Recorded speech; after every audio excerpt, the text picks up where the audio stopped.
Si je te dis qu'il y a seulement 8 choses à faire pour économiser davantage et voir ton épargne augmenter au fil des mois, ça t'intéresse?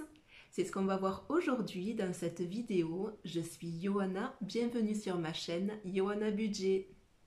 J'espère que tu vas bien, moi ça va super. On est en décembre, mon mois préféré avec Noël qui approche et toute la petite décoration qui va avec.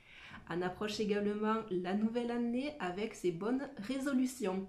Alors si ta bonne résolution à toi est d'économiser un max l'année prochaine, je pense que cette vidéo va beaucoup t'intéresser. Je t'invite à t'abonner à ma chaîne et c'est parti pour cette nouvelle vidéo.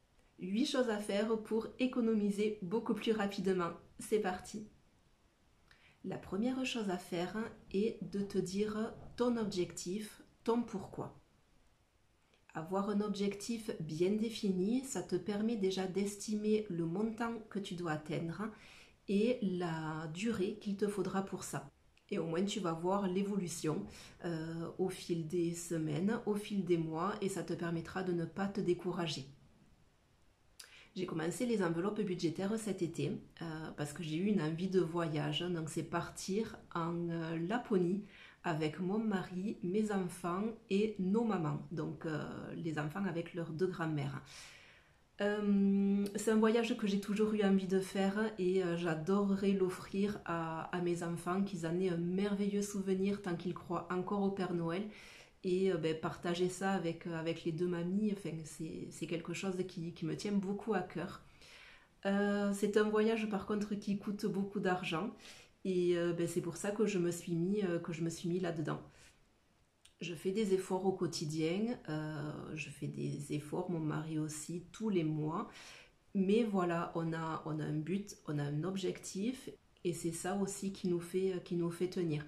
Donc voilà, très important de définir ton objectif. La deuxième chose à faire, c'est de faire ses comptes. Donc d'un côté tout ce qui rentre, de l'autre côté tout ce qui sort.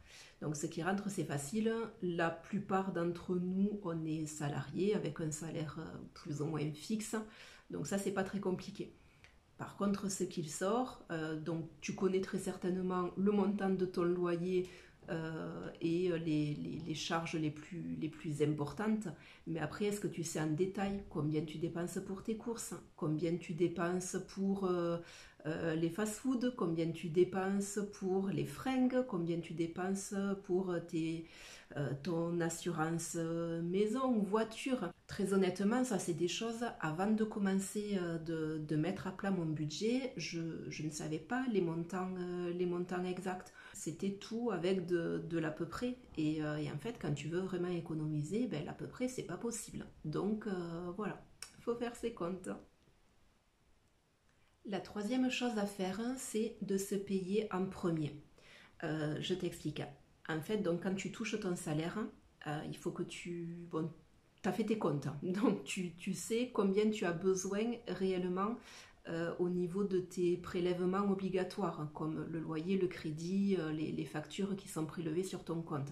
Une fois que tu as ce montant-là, donc que tu gardes sur ton compte courant ou enfin, peu importe ton organisation, il faut que tu épargnes au moins 10% de tes revenus et ce montant-là, tu le verses directement sur un ou plusieurs comptes épargne. Comme si en fait il s'agissait d'une facture que tu étais obligé de payer. Si tu attends la fin du mois pour te dire voilà ce qui reste sur mon compte, je l'épargne, très mauvaise idée. À la fin du mois, en fait, il ne te reste rien. Du moment que tu as de l'argent sur le compte, on est très bête, on le dépense. Alors que si tu l'épargnes direct en premier, comme s'il s'agissait d'une facture, le reste du mois, tu feras en fonction de ce qu'il reste sur ton compte pour tes loisirs. Le montant que tu épargnes, alors déjà c'est important, il faut que tu te fasses une épargne de précaution. J'ai déjà fait une vidéo à ce sujet, je te la mettrai en barre d'informations. Une fois que tu as ton épargne de précaution, ton fonds de secours, après tu peux faire des projets à court ou moyen terme. Moi par exemple dans mon épargne, donc j'ai mon épargne de précaution, j'ai une épargne sur notre compte voyage, sur un autre compte j'ai une épargne maison, shopping, je me suis fait plusieurs petits comptes épargne différents Et à chaque début de mois, dès que j'ai mon salaire, je me fais mes virements sur mes différents comptes épargne. La quatrième chose est d'éviter au maximum les crédits.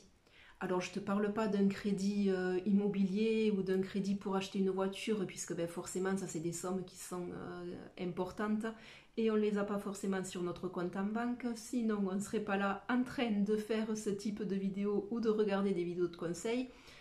Je te parle plutôt de crédit à la consommation. Alors déjà parce que les taux sont hyper élevés et en plus parce que quand tu fais un crédit conso, ben pendant plusieurs mois, voire plusieurs années, tu as ta capacité d'épargne mensuelle qui est ben, fortement diminuée. Et du coup, c'est à ça que sert une épargne de précaution ou un fonds de secours. Je te prends mon exemple pour nos lunettes. Quand on a changé les lunettes avec mon mari, on n'avait pas forcément d'argent de côté par rapport à ça. On pensait que la mutuelle nous rembourserait assez bien, grosse erreur.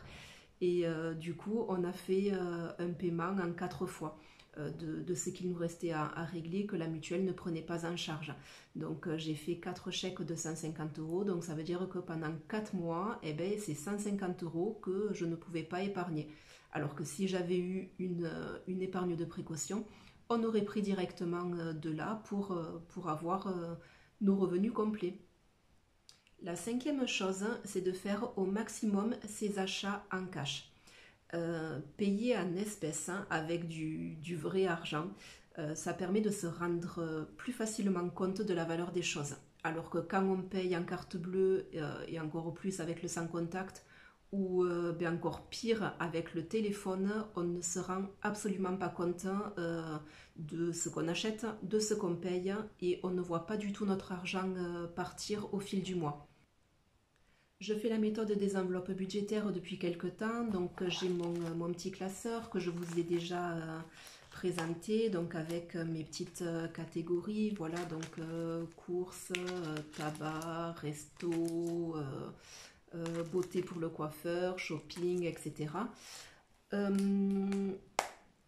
Avoir des espèces, hein, alors moi qui étais quand même une sacrée dépensière pour tout ce qui est maison, décoration, ça me permet vraiment de me rendre compte et ça a nettement fait diminuer mon nombre d'achats au quotidien.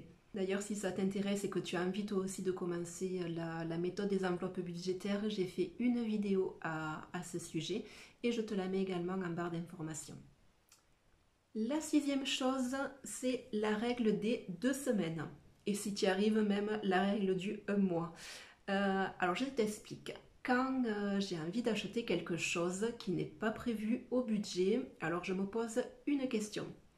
Est-ce que c'est essentiel ou pas? Alors si c'est essentiel, ben, par exemple, je sais pas, j'ai qu'une paire de baskets, elle se coupe, est-ce que j'en ai besoin? Ben oui, pour aller faire du sport ou pour aller promener, oui, j'en ai besoin. Donc là, ben, dans ce cas, j'achète. Par contre, si ce n'est pas quelque chose d'essentiel, par exemple, oh, j'ai envie de m'acheter tel téléphone, pourtant mon téléphone marche très bien, il fait des bonnes photos, il fait des bonnes vidéos, voilà, c'est pas quelque chose d'essentiel, donc je me le note. Hein. Si c'est quelque chose que j'ai vu sur internet, je me le mets dans le panier et j'attends. J'attends 15 jours, si je peux, j'attends un mois et là je me pose la question, est-ce que j'en ai toujours envie? Est-ce que c'est quelque chose dont j'ai vraiment besoin? Alors si c'est quelque chose qui est accessible, on va dire, et que j'en ai toujours envie au bout d'un mois, bon ben ok, c'est une vraie envie, je me le prends. Par contre, si c'est quelque chose de très cher, donc là je vais me faire une enveloppe dans mon petit classeur.